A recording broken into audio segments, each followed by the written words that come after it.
Hi friends, ನಾನಿವತ್ತು ಕಾಬೂಲ್ ಚೆನ್ನ gravy ಮಾಡ್ತಾಯಿದ್ದೀನಿ. ಇಲ್ಲಿ ನೋಡಿ, ಮೊದಲಿಗೆ ನಾನು ಚೆನ್ನನ ಬೇಯಿಸಿ ಇಟ್ಕೊಂಡಿದ್ದೀನಿ.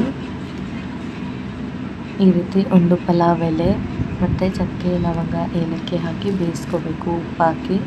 ಇಲ್ಲಿ ನೋಡಿ, ಈ ರೀತಿ ಒಂದು 2-3 ವಿಷಲ್ ಹೊಡ್ಸಿದ್ರೆ ಸಾಕು, ಇಷ್ಟು ಚೆನ್ನಾಗಿ ಬೆಂದಿರುತ್ತೆ. ಈಗ ಇದನ್ನ ಬಸ್ಕೊಂಡಿದ್ದೀನಿ. ಈ ರೀತಿ ಬಸ್ತಿಡಬೇಕು. ನಂತರ ಇಲ್ಲಿ 3 ಟೊಮೆಟೊ, 1 ಗೆಡ್ಡೆ ಬೆಳ್ಳುಳ್ಳಿ, 1 ಈರುಳ್ಳಿ, ಶುಂಠಿ ಮತ್ತು ಹಸಿಮೆಣಸು, ಕೊತ್ತಂಬರಿ. ಈ ರೀತಿ ಉದ್ದುದ್ದಕ್ಕೆ ಒಂದು ಚೂರು ಶುಂಠಿನ ಹೆಚ್ಚಿಟ್ಕೊಳ್ಳಿ. ಮತ್ತು ಎಲ್ಲ ಮಿಕ್ಸಿ ಜಾರ್ಗೆ ಈರುಳ್ಳಿ, ಶುಂಠಿ, ಹಸಿಮೆಣಸು, ಬೆಳ್ಳುಳ್ಳಿ ಇದನ್ನ ರುಬ್ಬಿ ಒಂದು ಪೇಸ್ಟ್ ಮಾಡ್ಕೊಳ್ಳಿ. ಮತ್ತು ಇಲ್ಲಿ 3 ಟೊಮೊಟೊ ಇಟ್ಟಿದ್ವಲ್ಲ, ಅದನ್ನು ಕೂಡ ನೈಸಾಗಿ ಪೇಸ್ಟ್ ಮಾಡ್ಕೊಳ್ಳಿ. ಈಗ ಒಂದು ಬಾಣಲಿ ಇಟ್ಟು ಇದಕ್ಕೆ ಎಣ್ಣೆನ ಹಾಕ್ತಾಯಿದ್ದೀನಿ. ಎಣ್ಣೆ ಅಥವಾ ಬಟರ್ ಕೂಡ ಹಾಕ್ಬೋದು. ಇಲ್ಲಿ 1 ಸ್ಪೂನ್ ತುಪ್ಪ ಹಾಕಿದ್ದೀನಿ ಮತ್ತು ಸ್ವಲ್ಪ ಜೀರಿಗೆ ಹಾಕಿದ್ದೀನಿ. ಈಗ ಫಸ್ಟಿಗೆ ಈರುಳ್ಳಿ ಪೇಸ್ಟ್ ಮಾಡಿದ್ವಲ್ಲ, ಅದನ್ನ ಹಾಕ್ಕೊಂಡು ಹಸಿ ವಾಸನೆ ಹೋಗೋವರೆಗೂ ಚೆನ್ನಾಗಿ ಫ್ರೈ ಮಾಡ್ಕೋಬೇಕು. ನೀಟಾಗಿ ಚೆನ್ನಾಗಿ ಫ್ರೈ ಆದರೆ ಟೇಸ್ಟ್ ಕೂಡ ಅಷ್ಟು ಚೆನ್ನಾಗಿ ಬರುತ್ತೆ. ಈ ರೀತಿ ಚೆನ್ನಾಗಿ ಫ್ರೈ ಮಾಡ್ಕೋಬೇಕು.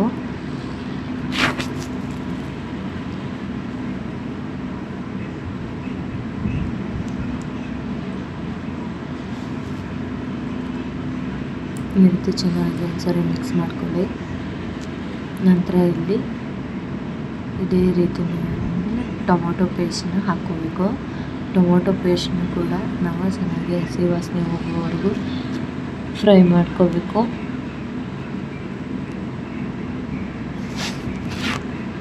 ಈಗ ನೋಡಿ, ಮೇಲೆ ಎಣ್ಣೆ ಬರಬೇಕು, ಆ ರೀತಿ ಇಷ್ಟು ಚೆನ್ನಾಗಿ ಫ್ರೈ ಮಾಡಿಕೊಂಡು ಇಲ್ಲಿ ಅರಿಶಿನ ಪುಡಿ ಹಾಕ್ತಾಯಿದ್ದೀನಿ. ಮತ್ತು 1 ಚಮಚ ಖಾರದ ಪುಡಿ, ಮತ್ತು ಇದು ಕಾಬೂಲ್ ಚೆನ್ನ ಪೌಡರ್, ಮಸಾಲ ಪೌಡರು, ಇದನ್ನು ಕೂಡ 1 ಚಮಚ, ಮತ್ತು ಧನಿಯಾ ಪುಡಿ ಮತ್ತು ಉಪ್ಪು ಎಲ್ಲ ಹಾಕಿ ಚೆನ್ನಾಗಿ ಮಿಕ್ಸ್ ಮಾಡ್ಕೊಳ್ಳಿ. ಈ ಥರ ಗಟ್ಟಿ ಆಗುತ್ತೆ. ಚೆನ್ನಾಗಿ ಮಿಕ್ಸ್ ಮಾಡ್ಕೊಳ್ಳಿ. ಟೇಸ್ಟ್ ಮಾತ್ರ ತುಂಬ ಚೆನ್ನಾಗಿ ಬರುತ್ತೆ. ಈಗ ಇಲ್ಲಿ 1/4 ಸ್ಪೂನ್ ಹೋಮ್ ಮೇಡ್ ಗರಂ ಮಸಾಲಾನ ನಾನು ಆ್ಯಡ್ ಮಾಡ್ತಾಯಿದ್ದೀನಿ. ಇದು ಕೂಡ ಚೆನ್ನಾಗಿರುತ್ತೆ. ಇಲ್ಲ ನೀವು ಅಂಗಡಿದು ಕೂಡ ಹಾಕ್ಬೋದು. ಈಗ ಅದೇನು ಕಾಬೂಲ್ ಕಡಲೆ ಚೆನ್ನ ಅನ್ನ ಬೇಯಿಸಿ ಬಸ್ತಿದ್ವಲ್ಲ, ಅದನ್ನು ಕೂಡ ಆ್ಯಡ್ ಮಾಡ್ಕೊಳ್ಳಿ. ಆ್ಯಡ್ ಮಾಡಿ ಚೆನ್ನಾಗಿ ಮಿಕ್ಸ್ ಮಾಡ್ಕೊಳ್ಳಿ. ನೋಡಿ, ಮತ್ತು ಇದು ಆ ಬೇಯಿಸಿಟ್ಟಿರೋ ನೀರು ಒಂದು 2 ಗ್ಲಾಸಷ್ಟು ನಾನು ಹಾಕಿದ್ದೀನಿ, ಸಾಕು. ಈ ರೀತಿ ಚೆನ್ನಾಗಿ ಮಿಕ್ಸ್ ಮಾಡಿಕೊಂಡು ಕುದಿ ಬರಬೇಕು.